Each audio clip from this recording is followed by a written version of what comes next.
بسم اللہ الرحمن الرحیم۔ اشفاق احمد اکثر کہا کرتے تھے کہ آدمی عورت سے محبت کرتا ہے جبکہ عورت اپنی اولاد سے محبت کرتی ہے۔ اس بات کی مکمل سمجھ مجھے اس رات آئی۔ یہ گزشتہ صدی کے آخری سال کی موسم بہار کی ایک رات تھی۔ میری شادی ہوئے تقریباً 2 سال ہو گئے تھے اور بڑا بیٹا قریب 1 برس کا رہا ہوگا۔ اس رات کمرے میں 3 لوگ تھے، میں، میرا بیٹا اور اس کی والدہ۔ 3 میں سے 2 لوگوں کو بخار تھا۔ مجھے کوئی 104 درجہ اور میرے بیٹے کو 101 درجہ، اگرچہ میری حالت میرے بیٹے سے زیادہ خراب تھی۔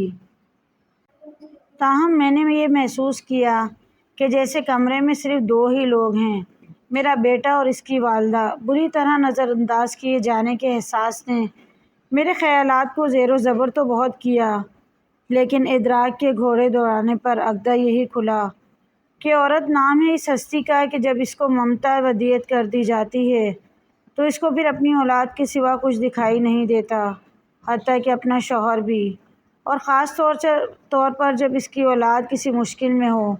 اس نتیجے کے ساتھ ہی ایک نتیجہ اور بھی نکالا میں نے، اور وہ یہ کہ اگر میرے بیٹے کے درد کا درماں اس کی والدہ کی آغوش ہے تو یقیناً میرا علاج میری ماں کی آغوش ہوگی۔ اس خیال کا آنا تھا کہ میں بستر سے اٹھا اور ماں جی کے کمرے کی طرف چل پڑا۔ رات کے 2 بجے تھے، پر جوں ہی میں نے ان کے کمرے کا دروازہ کھولا وہ فوراً اٹھ کر بیٹھ گئیں، جیسے میرا ہی انتظار کر رہی ہوں۔ پھر کیا تھا، بالکل 1 سال کے بچے کی طرح گود میں لے لیا اور توجہ اور محبت کی اتنی ہیوی ڈوز سے میری آغوش تھراپی کی کہ میں صبح تک بالکل بھلا چنگا ہو گیا۔ پھر تو جیسے میں نے اصول ہی بنا لیا، جب کبھی کسی چھوٹے بڑے مسئلے یا بیماری کا شکار ہوتا، کسی حکیم یا ڈاکٹر کے پاس جانے کے بجائے سیدھا مرکزی ممتا شفاخانہ برائے توجہ اور علاج میں جا پہنچتا۔ وہاں پہنچ کر مجھے کچھ بھی کہنے کی ضرورت نہ پڑتی، بس میری شکل دیکھ کر ہی مسئلے کی سنگینی کا اندازہ لگا لیا جاتا۔ میڈیکل ایمرجنسی ڈکلیئر کر دی جاتی، مجھے میڈیکل سپرنٹینڈنٹ یعنی ماں جی کے ہی بستر پر لٹا دیا جاتا، ان کا ہی کمبل اڑا دیا جاتا، کسی کو یخنی کا حکم دے ہوتا تو کسی کو دودھ لانے کا۔ خاندانی مالش کی ہنگامی طلبی ہوتی، الغرض توجہ اور محبت کی اسی ہیوی ڈوز سے آغوش تھراپی ہوتی اور میں بیماری کی نوعیت کے حساب سے کبھی چند گھنٹوں میں اور کبھی کبھی چند پہروں میں روبہ صحت ہو کر بھلا چنگا ہو کر ڈسچارج کر دیا جاتا۔ یہ سلسلہ تقریباً 3 ماہ قبل تک جاری رہا۔ وہ وسط نومبر کی ایک خنک شام تھی جب میں فیکٹری سے گھر کے لیے روانہ ہونے لگا تو مجھے لگا کہ مکمل طور پر صحت مند نہیں ہوں۔ تبھی میں نے آغوش تھراپی کروانے کا فیصلہ کیا اور گھر جانے کے بجائے ماں جی کی خدمت میں حاضر ہو گیا، لیکن وہاں پہنچ کر منظر ہی کچھ اور دیکھنے کو ملا۔ ماں جی کی اپنی حالت کافی ناگفتہ بار تھی۔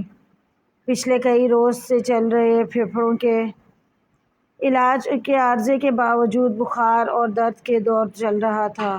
میں خود کو بھول کر ان کی تیمارداری میں جٹ گیا، مختلف ادویات دیں، خوراک کے معروف ٹوٹکے استعمال کیے، مٹھی چاپ بھی کی۔ مختصر یہ کہ کوئی 2 گھنٹے کی آؤ بھگت کے بعد ان کی طبیعت سنبھلی اور وہ سو گئیں۔ میں اٹھ کر گھر چلا آیا۔ ابھی گھر پہنچے آدھ گھنٹہ ہی بمشکل گزرا ہوگا کہ فون کی گھنٹی بجی۔ دیکھا تو چھوٹے بھائی کا نمبر تھا۔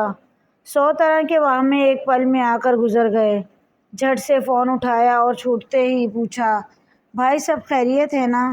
بھائی بولا سب خیریت ہے۔ وہ اصل میں ماں جی پوچھ رہی ہیں کہ آپ کی طبیعت ناساز تھی، اب کیسی ہے؟ اوہ میرے خدایا! اس روز میرے ذہن میں ماں کی تعریف مکمل ہو گئی تھی۔ ماں وہ ہستی ہے جو اولاد کو تکلیف میں دیکھ کر اپنا دکھ اپنا آپ بھول جاتی ہے۔ آج ماں جی کو رحمان کی رحمت میں گئے 1 ماہ اور 8 روز ہو گئے ہیں۔ آج مجھے پھر بخار ہوا ہے۔ آغوش تھراپی کی اشد ضرورت ہے، پر میرا مرکزی ممتا شفاخانہ برائے توجہ اور علاج ہمیشہ کے لیے بند ہو چکا ہے۔ مجبوراً آپ دوستوں سے رہنمائی درکار ہے۔ اب بھلا میں کیسے ٹھیک ہوں گا؟ مزید ایسی ویڈیوز کے لیے چینل کو ضرور سبسکرائب کریں۔ ویڈیو پسند آئے تو لائک شیئر کمنٹ کیجیے۔